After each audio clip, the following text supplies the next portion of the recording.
I think my father took care of my uncle.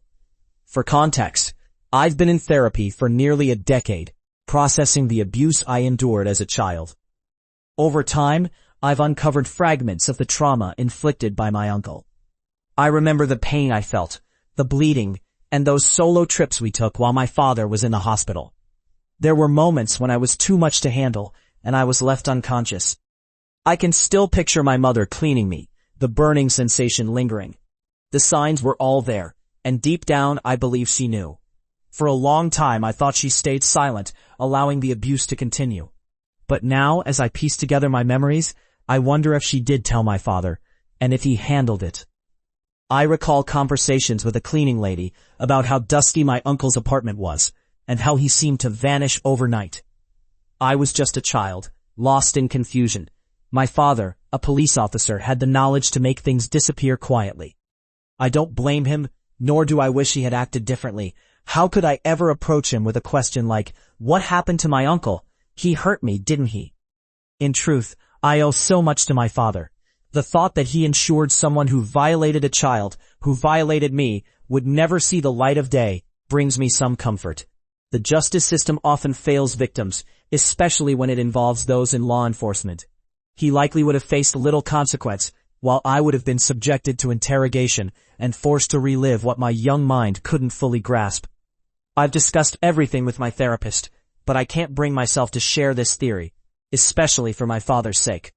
I want to ask him to confront this unspoken truth, but I think we both understand that some conversations are best left unspoken. Maybe too old to get the ick, but my husband gave me one. For the past year, I've noticed our neighbor's son trying to flirt with me. He always seems to be around when I leave for or return from work, offering small talk and compliments. If I have bags, he insists on carrying them. I can't help but feel confused about what we might even have in common if he's just innocently chatting. It dawned on me that he probably has a crush on me. When I told my husband, he laughed for what felt like forever. He couldn't believe it, saying, "Why would he look at you when there are so many young women?" I felt so put off. Am I really that unattractive? I get it. He could easily pursue someone his age. But it stung to hear my husband dismiss my feelings so harshly. This weekend, the neighbor's son accidentally took the elevator with me again. I felt uneasy, as he looked at me the whole time. He complimented my dress, suggesting I wear more fitted clothes like that instead of my usual outfits. I told him he might be too young to understand that you don't speak to your neighbors like that. He apologized, but it didn't ease my discomfort. When I got home, he found me on Instagram and sent me a Spotify link to a Nate Dogg song, saying, "I thought you might like this," with a shy emoji. Now I feel even more uneasy. I'm reluctant to tell my husband about this, knowing he'll just brush it off. Maybe I should consider getting pepper spray, if it's legal here. I'm just venting. I don't expect anything in return. Not every cancer patient deserves a miracle. I am a doctor who takes care of cancer patients. Many of them turn to religion after their diagnosis, approaching death in two distinct ways.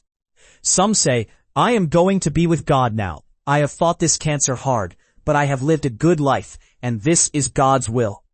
These patients die peacefully, surrounded by family and friends, on their own terms. Then there are others who cling to hope, insisting, "God will give me a miracle." They lie in hospital beds, actively dying, and any intervention would be futile. I have spent hours preparing them for this moment, exhausting every avenue, yet they still believe God will find a way.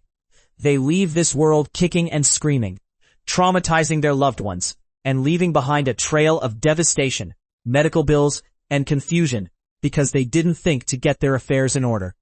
Last week, I had a patient with stage 4 cancer. Halfway through his initial treatment, he decided to stop for no reason and didn't return. 6 months later, he came back, weak and unable to eat, expecting a miracle from God. If God exists, then he gave you that miracle in the form of upfront treatment that could have significantly prolonged your life, even with a stage 4 diagnosis. But you ignored it. The whole family did. And now they blame the medical system for not being able to treat him because he is too sick. Less than a century ago, there was no treatment for this disease. Now we have many therapies that can prolong life. Yet, that isn't enough. They want a personal miracle, as if they deserve special attention.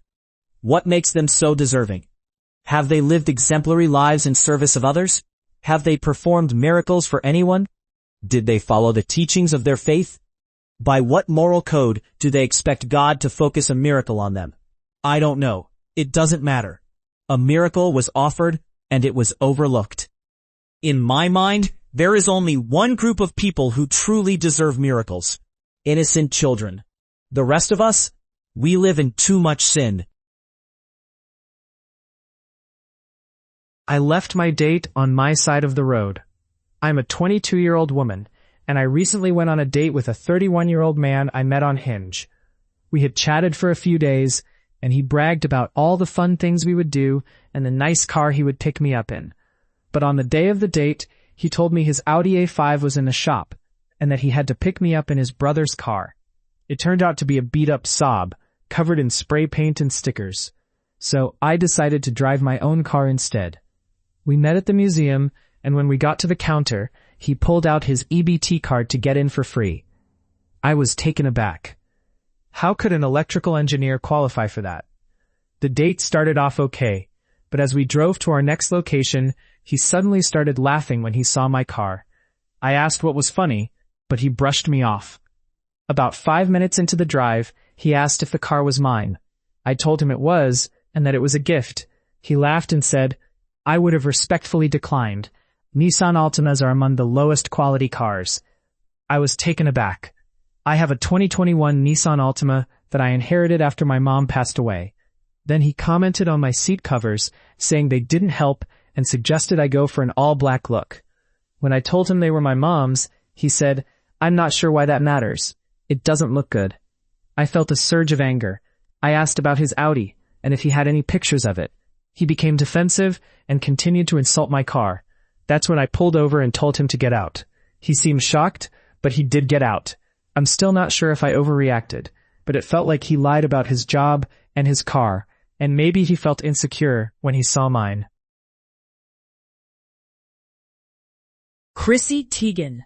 I need to share something that's been weighing heavily on my heart. I've watched Chrissy Teigen, a figure in the spotlight, make comments that deeply disturb me. It's hard to believe she's still in the public eye after what she said. In the past, she tweeted things that made me question her character.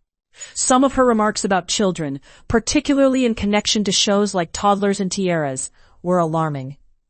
It's troubling to think she deleted tens of thousands of tweets, as if trying to erase a part of herself that should never have existed. She made jokes that crossed lines I didn't think anyone would dare to touch. Comments about young children that felt inappropriate and unsettling. I can't help but wonder how this behavior has gone unchecked for so long. It's painful to think about the impact of her words, especially when they target minors. I find myself asking why someone with such a troubling past is still celebrated in Hollywood. I'm angry at myself for not questioning the hospital more. I had a baby at 41 weeks, and my pregnancy had been healthy. Everything seemed to be going well until I was induced. After 2 hours of labor, it became clear that my baby's large head was causing complications. Around midnight, after 2 days in the hospital, I had to have an emergency C-section because things were starting to look concerning. My boyfriend, who had been through this before, was trying to keep calm. They informed me that my baby had a pneumothorax, but they managed to get her breathing again and prepared to send her to another hospital. I got to hold her briefly before the helicopter arrived, and they assured me she would have a short stay. She was already showing signs of improvement. However, things took a turn at the second hospital. When I visited 2 days after my C-section, the nurses and specialists said my baby was doing well. Her lungs were fine, and she was a healthy full-term baby. But the doctor had a different view. Somehow, my baby ended up on a feeding tube, and remained in the hospital for 2 weeks, despite the nursing staff having no issues with her feeding. An occupational therapist claimed she couldn't take food by mouth because she might aspirate, based on 2 short coughs during the supervised feeding. Lactation specialists worked with me to breastfeed her, and during those sessions, her vitals remained stable. She never coughed, and she latched well, despite a tongue tie that they didn't notice until later.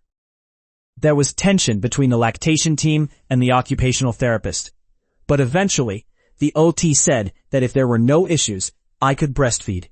However, they insisted on keeping her on the feeding tube. They conducted a swallow study, showing no signs of aspiration during breastfeeding, yet they insisted that she could only have thickened liquids. They also wouldn't count my breastfeeding toward her food intake to go home. They even suggested she might have brain damage because she was breastfeeding well while they were finding issues with bottles. I'm so angry that I didn't question their decisions more. The pediatricians I've consulted since are just as confused. They've reviewed her chart and observed her eating, and they see no problems. The only issue she had was her tongue tie, which they were surprised the hospital didn't check for. This is my first baby, and I was terrified being separated from her. I felt I had to trust the hospital's guidance. Now, even the pediatricians are telling me that something doesn't add up. I know I have no recourse at this point, and I'm not looking for one. I'm not upset with my boyfriend. He tried to advocate for us. He has other kids and has seen preemies in the NICU. He said he's never seen a hospital handle things like this. I told him I didn't want to cause trouble. I'm angry that I didn't stand up for my daughter the way I should have. I wish I had pushed back more and made more decisions.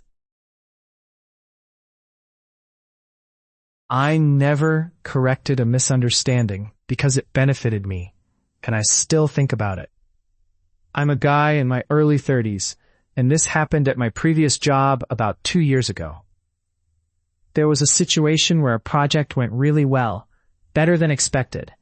Management started asking questions about who was responsible for a key decision that ended up saving time and money. The truth is, it wasn't me. It was a coworker who mentioned something offhand during a meeting, almost as a side thought. I happened to act on it later. When my boss asked me directly how I came up with the idea, I didn't lie outright. I just didn't correct him when he assumed it was mine. From that point on, things kind of snowballed. I got more credit, more visibility, and eventually a better role. The coworker who actually sparked the idea didn't push back either. He's quieter, avoids conflict, and honestly might not have even realized what was happening at first. By the time it became clear, it felt too late. Everyone already saw me as the problem solver, and him as just another team member. Every performance review after that referenced that project. Every compliment stacked on top of the last one, and every time I stayed quiet. What bothers me isn't just that I benefited. It's that I convinced myself I deserved it because I executed the idea. I told myself that if he really cared, he would have spoken up. That's the part that makes me feel awful. I turned his silence into my justification. We don't work together anymore, and I doubt he even thinks about it now. But I do. Way more than I expected. Sometimes, when something good happens to me career-wise, I think about how it started, and it takes the shine off of it. I don't know if confessing now would even help anyone, or if it would just be me trying to feel better about myself. So I've kept it to myself, carried on, and pretended it's just how work works. But it still sits there, quietly, especially on nights when I replay old moments I thought I was done with. I'm holding my fiancé's diary and weeping. Before I share what happened, I need to give you some context. I grew up in an abusive household where my father would hurt both me and my mother. As a result, during late high school and early college, I sought comfort in fleeting relationships, thinking they would bring me happiness. Then I met the man who would become my husband. What started as something casual quickly transformed. His refusal to rush into intimacy, combined with his gentle nature, drew me in. Soon, we were in a serious relationship, and he was everything I had ever wanted. Kind, sweet, and caring. I wanted to do everything to ensure he felt loved and secure. Early on, he shared that he was a virgin and waiting for marriage. At first, it felt unusual. but I accepted it. I opened up about my past, and while it upset him, he chose to accept me if I truly made him happy. So I took steps on my own to ease his insecurities. I cut ties with anyone I had been with before. They were mostly hurtful people anyway, so it felt like a no-brainer. I gave him complete access to my phone, and he did the same, even though I didn't ask. We shared our locations and had no secrets. At least, that's what I thought. I shared my family's struggles, my dreams, and he shared his. I never wanted kids, but I agreed because he truly wanted them, and I felt the need to reward his kindness. He proposed to me 2 weeks ago, and I was overjoyed to say yes. Then, while cleaning our room, I stumbled upon a diary tucked behind the heater. I assumed it was a childhood diary, thinking he couldn't possibly have secrets from me. When I opened it, my heart sank. It was filled with harsh words directed at me. He called me names, expressed hatred for himself for loving me, and accused me of cheating. He even questioned if our future children would be his. I was devastated. I thought I had done everything to be the best partner I could be. Now, I'm left feeling hurt and confused. I need to confront him and seek an explanation. I'm angry, sad, and broken. I want to hear his side of the story. I'll share an update soon, as I need to process this. I ran into my school bully and realized I never got my happy ending. I was in line at a grocery store after work, half zoned out, staring at the gum display, when I heard my old last name called out. Not in the way people do now, but in that sing-song tone kids use when they're about to be mean. I turned and there he was, the same guy who made middle school feel like a daily humiliation. He used to call me Ghost because I was pale and quiet. He'd kick my backpack down the stairs, and once he dumped my binder in a trash can, telling everyone I smelled like wet paper. I remember laughing along, because it was either that or cry and become an even bigger target. I've replayed those moments in my head for years, hoping to edit them into something less pathetic. He looked genuinely happy to see me, with a bright smile and casual, "Oh my God, hey, it's been forever." He said my name correctly, which felt worse, and asked where I'd been. I mumbled something about moving away for college and coming back, and he nodded like we were old classmates who had just lost touch. Then he did the thing people do when they want to show they've changed.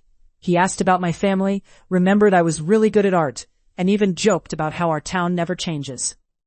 I could smell his laundry detergent or cologne, and it made my stomach flip, because it felt so clean and adult, so different from the kid in my head. At some point, he casually said, "I was such a jerk back then. Sorry if I ever gave you a hard time." It wasn't a big apology, not specific, just tossed out like a pebble into a pond. I waited for my moment, the scene where I finally feel powerful, or at least relieved. I waited for anger, satisfaction, tears, anything. Instead, I felt this heavy blankness, like my brain just shut a door. I smiled because my body knows how to be polite even when I'm freaking out, and I said, "Yeah, it was a while ago." That was it. He paid for his things, patted my shoulder like we were buddies, and walked out. I sat in my car afterward, staring at the steering wheel, until my hands stopped shaking. I hated myself for being nice. I hated myself for not saying the truth. I also hated myself for still caring, because he clearly didn't. He gets to be a normal adult who apologizes in one sentence, and then goes home to sleep. I carry around a closet full of old shame that still fits me. I always pictured closure as a clean snap, like a thread breaking. But it turns out it's more like realizing that thread is wrapped around your ribs, and you've been breathing around it for years. I drove home with groceries I didn't even remember buying, and I couldn't stop thinking, if this is what winning looks like, it kind of sucks. I caused people to drop out of university due to a lie I told. I started university in September 2019, and by March 2020, we were all sent home because of COVID-19 restrictions. This shift meant that exams which would have been in person were now online and open book. Our course had a Facebook group chat for support, reminders, and sharing memes. When exam season arrived, essay questions were released at 9 o'clock in the morning, giving us about 3 hours to submit our final answers. Our university had a strict plagiarism policy that prohibited discussing exam content while it was ongoing. Yet, students began sharing exam questions in the group chat, allowing some to plan and write their essays before time even started. One student raised concerns about this, and a few others mocked her for being overly cautious. In a moment of thoughtlessness, I went to our university's anonymous confession page on Facebook and submitted a post claiming I had reported the group chat for cheating. I hadn't reported anything at all. Soon after, I went to sleep. When I woke up, I found over 500 messages in the group chat. People were panicking, and over the next few days, those who had shared the exam questions contacted the university to defend their actions, unaware that the university had no knowledge of the situation. They ended up incriminating themselves. A few weeks later, the university sent out an email addressing the issue. I learned that several students had dropped out because of the panic my words caused. I feel an overwhelming sense of remorse for the chaos I created and the fact that my deceit led to such serious consequences for others. Should I continue babysitting for a lady whose baby is a doll? I'm 19 and I recently posted an advertisement offering babysitting services. A woman from my area reached out, saying she had an 11-month-old baby boy. I'll call him Toby. We agreed on a rate of £13 an hour for 3 hours of my time. When I arrived, she greeted me while holding what looked like a baby. She handed it to me, saying, "This is Toby." That's when I realized it was a doll. I hesitated, unsure if she wanted me to care for the doll or if I had misunderstood. I asked if there were any other children in the house, hoping to lighten the mood if I had misread the situation. She simply said, "No, just Toby." She mentioned there were baby monitors around for her peace of mind. I nodded, trying to mask my confusion. Before leaving, she kissed the doll on the head. I found myself pretending the doll was real, hugging it, putting it in a bouncer, and letting it sleep in the crib. While in the bathroom, I noticed a picture on the wall of a real baby who looked similar to the doll. It hit me hard. This must be her way of grieving. I cried a little in the bathroom, feeling the weight of her loss. But when I went downstairs, I put on a brave face and continued to care for Toby, even changing his nappy to reassure her if she was watching. When she returned, she asked how he was. I told her he was incredibly well behaved. I even said that since he was easier than most babies, I'd only charge her for 1 hour. She later messaged me, asking if I could babysit again. I haven't responded yet. My friends think I shouldn't take advantage of her when she's clearly struggling. They even suggest I tell her it's just a doll. But I'm torn. I don't know if that's the right approach. It feels like such a delicate situation, and I'm unsure if it's my place to say anything. Cleaned up my MIL suicide. A week ago today, my husband's mother took her own life. The weight of that moment is something I can hardly put into words. My brother-in-law and his grandfather found her, and my husband caught a glimpse of her from behind, sitting in her wheelchair. I was spared that image, but what I walked into was just as haunting. I saw my husband's elderly grandfather on his hands and knees, trying to clean up the blood with a bucket. My husband was about to join him, wiping the blood from the table and chair where she had been. I couldn't bear the thought of them doing that, so I urged my husband to leave. His grandfather, stubborn as he is, wouldn't go until he had cleaned up the worst of it. I stayed behind, wiping up what had dried and picking up the remnants left behind. My husband has faced unimaginable things in his 27 years. He's been shot at, lived through his father's suicide, and witnessed his mother's struggles in his childhood. But what I saw that day is the most disturbing thing I have ever experienced. I loved his mother deeply, and now, as the funeral is over, the reality of what I witnessed is crashing down on me. I feel like I should talk to my husband about it, but I hesitate. He saw her slumped over in a way that I can't even imagine. I only saw the aftermath. I'm at a loss, unsure of how to move forward from this. Therapy is on my mind, but I can't shake the feeling that if he can endure what he did, then I should be able to handle my own pain too. Oh, and did I mention I'm newly pregnant? I'm dying, and I'm absolutely terrified. Thank you to everyone for the support and advice. I've received so many messages asking for updates, and I promise to keep you all posted. If anyone has any unconventional suggestions to help me, I'm all ears. At this point, I feel like I have nothing left to lose. I never thought I'd be facing something like this at 27. I only recently learned that what I have is incurable, and my body is deteriorating in ways I can't control. It all started 7 months ago with mild symptoms after getting COVID. Then, after taking antibiotics for suspected Lyme disease, I began losing collagen throughout my body. In just 1 week, everything changed. My urine became constantly cloudy, yet the hospitals couldn't find any signs of infection or issues. It feels like I'm literally losing myself from the inside out.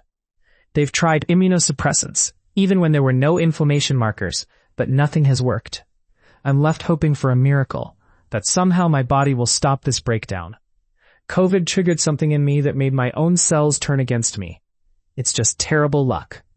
I know tomorrow isn't guaranteed, but I never imagined it would unfold like this, so brutally. I'm getting help for the emotional side, but I wish there was something for the physical part too. I crave hope, even just a glimmer of it. I want to scream, to escape, to do everything I can, but I feel so trapped. There's so much I still want to experience. I would give anything for just 1 more year of perfect health, to truly live it to the fullest. I recently watched the movie Soul, and it reminded me to cherish every moment. Please enjoy every minute you have. Life can change in an instant. Be kind to those around you. You never know when it might be the last day. I'm scared of dying. I don't know how to cope with it. I know I'm supposed to accept it, but I just can't.